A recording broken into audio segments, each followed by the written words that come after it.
Lately, we've been using our pasta attachment to make all kinds of flatbreads and crackers, and today we're going to show you how. So first things first, secure your pasta rolling attachment to the stand mixer itself. Unscrew the little thing at the top of the mixer, then slide the attachment in. You'll sort of feel it lock into place, and then screw it back on, and just make sure it's tight before you start going. And you're ready to go. Put a little flour down on the surface, and grab your dough. Here I have a rye seed cracker dough. And before you really get started with the actual crackers, just take a small piece off the edge of your dough. This is what I like to call the sacrificial cracker dough. And you're gonna run this through the machine beforehand, and it'll sort of collect any residual dust that has accumulated on the machine as it sits.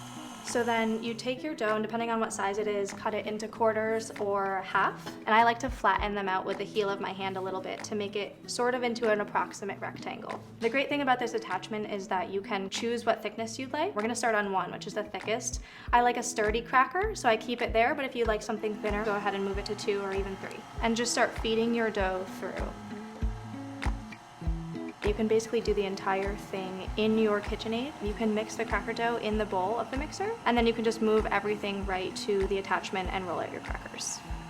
And then make sure that you are flouring in between. You don't want any of the dough to be sticking to either the surface or the machine. And really, this is an exercise in folding. If you're getting a little bit of a rough edge, just fold it over on itself on the side of the edge that's a little bit rough. It's okay if it rips, just fold it back over on itself and feed it back through.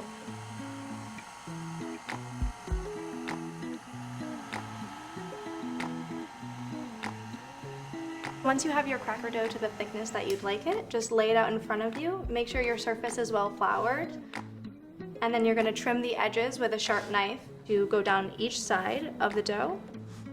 Then the middle, depending on the size of your crackers, it's really up to you. And then go ahead and cut them into cracker shapes.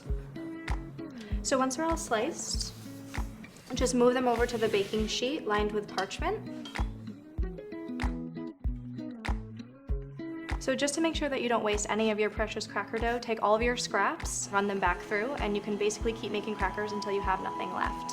This is an optional step, but we like to put a little extra seeds on our crackers. Take the egg wash and just brush them really lightly. You don't want them to get too wet. And then take your seeds. I'm using sesame seeds here, but you can also use poppy seeds or cumin seeds. These crackers will bake for 25 to 30 minutes in a 300-degree oven. Just check on them a little bit. They're done when they're nice and crisp, and you can go ahead and test one just to make sure. But before you serve them, allow them to come to room temperature.